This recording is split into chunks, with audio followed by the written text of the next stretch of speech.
थरपारकर ज़िले इंतज़ामिया ऐं पाक आर्मी जे पारां थरपारकर ज़िले में थर साइकिल्स रैली जो जेका 3 रोज़ा हुई उहा अॼु उन जा मुक़ाबला पुॼाणी ते पहुता आहिनि ऐं सिविल सोसाइटी जा अॻुवान हिन तक़रीब में शरीक आहिनि। हिन साइकिल्स रेस में थरपारकर समेत लाड़काणू, सखर, हैदराबाद, कराची समेत जेके 16 टीमनि हिसो वरितो आहे ऐं हिननि टीमनि थरपारकर ज़िले जे मुख़्तलिफ़ रस्तनि ते 180 किलोमीटरनि जो जेको मुफ़ासिलो आहे उहो मुक़ाबलनि में तय कयो आहे।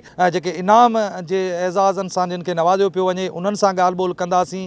हितां जे मक़ामी जेके मेज़बान आहिनि उन्हनि सां ॻाल्हि ॿोल कंदासीं। आज जो इवेंट्स हो रहा है, जैसे आपको पता है अफ़वाज पाकिस्तान इनको मुनक़्क़द कर रही है, ये अवेयरनेस के लिए कि हमारे लड़कों में, हमारे मुल्क में लड़कों में अवेयरनेस आए और फिज़िकली स्पोर्ट्स में आए, बल्कि सॉफ्ट स्पोर्ट्स से निकलें।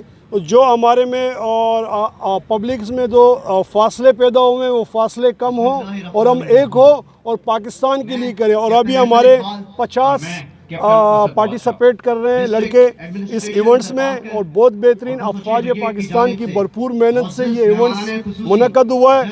हम कहते हैं कि आप आएँ और मुल्क के लिए कुछ ना कुछ खिदमत इंजाम दें। ये जो मिट्टी में इवेंट करी गया है इसका नाम है पहली अफ़वाज पाकिस्तान इन्विटेशन टूअर्ड दी थरपारकर पाकिस्तान जिंदाबाद साइकिलें। इसका मेन अहम और मोटो ये था कि अफ़वाज पाकिस्तान की खिदमत जो अफ़वाज पाकिस्तान थर में अदा की हैं, पानी का पीने का पानी पहुँचाया, सड़कों का जाल बिछाया है और थरी अवाम के अखलाक को, प्यार को देखना था और लोग पूरे पाकिस्तान को बताना था कि थरी लोग कितने मोहब्बत करने वाले हैं। कराची जो आहियां, बाक़ी असां रेस हलायोसीं, असांखे ॾाढो मज़ो आयो। पोजीशन बि खयोंसीं, ॿियो पोजीशन असां खयोंसीं कराची ए जे नाले ते असां हलायोसीं।